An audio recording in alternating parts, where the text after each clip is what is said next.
أهلا بيكم في سلسلة مصطلحات الشركات من الألف للياء. السلسلة اللي هتفك لك كل الشفرات اللي بيسمعها ودنك في الاجتماعات واللي ساعات بتحس إنها طلاسم.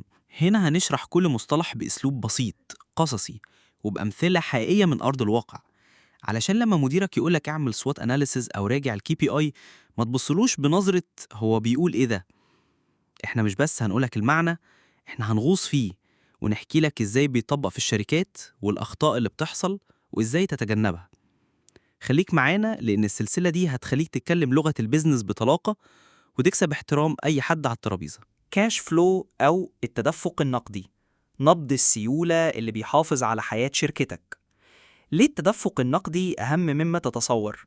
تخيل إنك صاحب مطعم، الزباين كتير والمبيعات اليومية عالية وأرقام الأرباح على الورق شكلها ممتاز، لكن فجأة تيجي تدفع إيجار المحل أو مرتبات الموظفين وتكتشف إن مفيش كاش كافي في الحساب.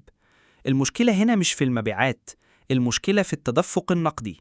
التدفق النقدي هو شريان الحياة لأي شركة. حتى لو عندك أرباح كبيرة على الورق، نقص الكاش ممكن يوقف شغلك أو يخليك عاجز عن الوفاء بالتزاماتك.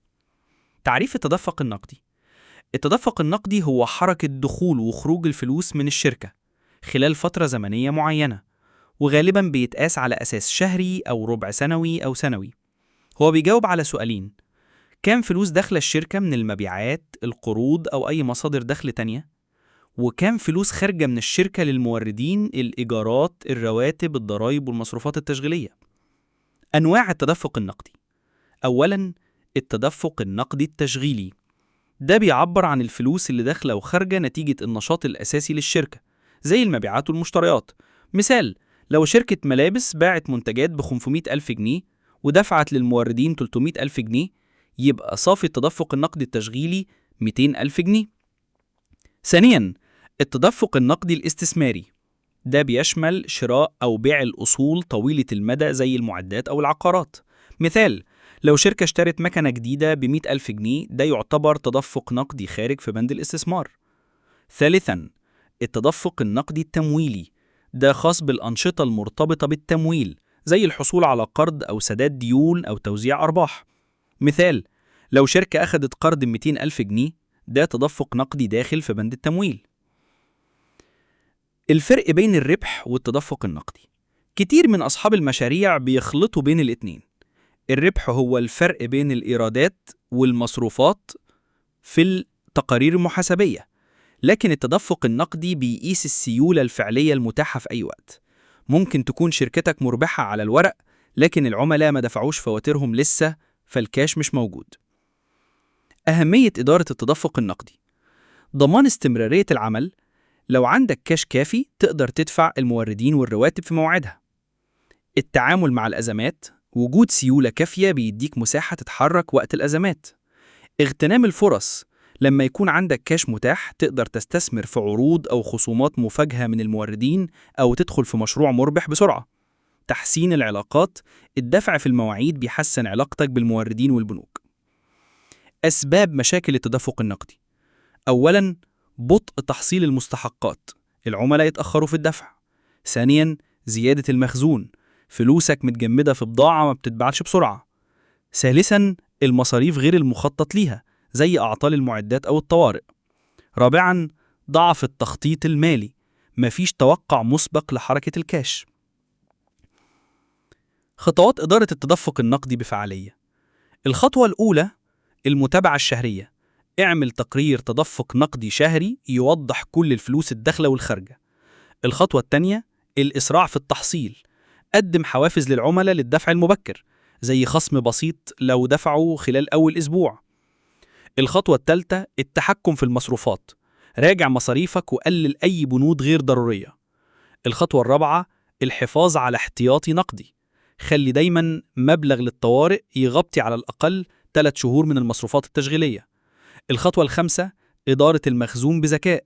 اشتري الكميات المناسبة علشان ما تحجزش الكاش في مخزون زيادة.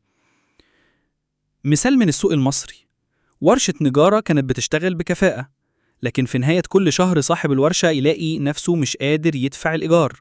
بعد مراجعة التدفق النقدي اكتشف إن معظم العملاء بيدفعوا بعد 60 يوم من استلام الطلب، وإنه بيشتري الخشب بكميات كبيرة أكتر من اللازم.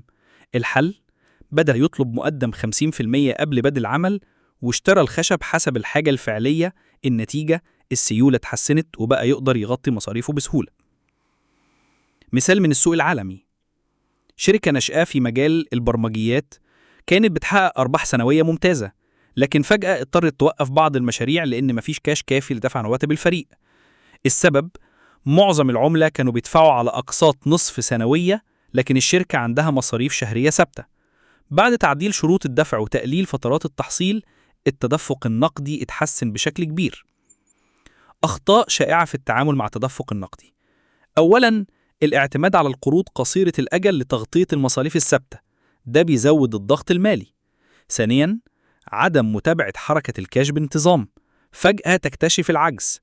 ثالثاً، الإفراط في الاستثمار من غير حساب، شراء أصول غالية يستهلك السيولة.